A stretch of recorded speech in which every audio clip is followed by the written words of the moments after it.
বাবা আপনি করে পাই ধরে কই বাবা আপনারা একটু দয়া করে জায়গা দিবেন, নাহলে আমার ঠাকুরের কোনো বুঝা নাই, মেকালা দিন আছে বাবা।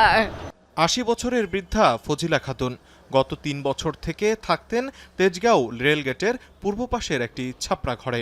মঙ্গলবার রেল কর্তৃপক্ষ অভিযান চালিয়ে গুড়িয়ে দিয়েছে ফজিলা খাতুনের মাথা গোঁজার ঠাঁইটি। আমরা কিছু টাকা পয়সা উড়াই দেই, কিছু বাজার মোজার যদ্দূর পারি আমরা হেল্প করি, ওনারা আমরা হেল্প করে এখানে থাকে।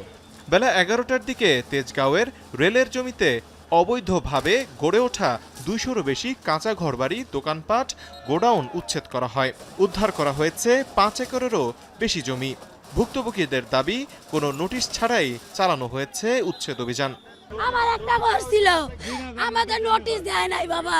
ভাঙছে ঠিক আছে, ওনারা তো একটু সময় দেবো, একটা জিনিস বার করতে পারি না, একটা জিনিস। নদী আমাদের বাড়ি ঘর ভাঙ্গা দিছে, এখন আমাদের তোলার মতো কোনো সাধ্য নাই, এর জন্য আমরা এই জায়গায় একটু ঠাই নিছি।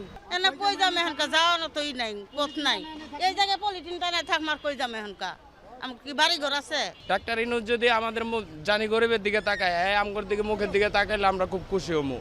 উচ্ছেদ অভিযানের নেতৃত্ব দেওয়া ম্যাজিস্ট্রেট জানান, গেল বছর আগস্টেই এ ব্যাপারে গণবিজ্ঞপ্তি দিয়েছে সরকার।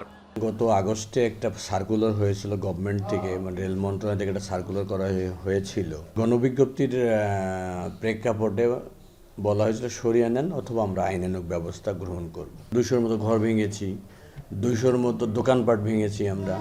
রেল কর্তৃপক্ষ বলছে, ঢাকাসহ সারা দেশে অবৈধ দখলে থাকা রেলওয়ের সব জমি উদ্ধার না হওয়া পর্যন্ত অভিযান চলবে।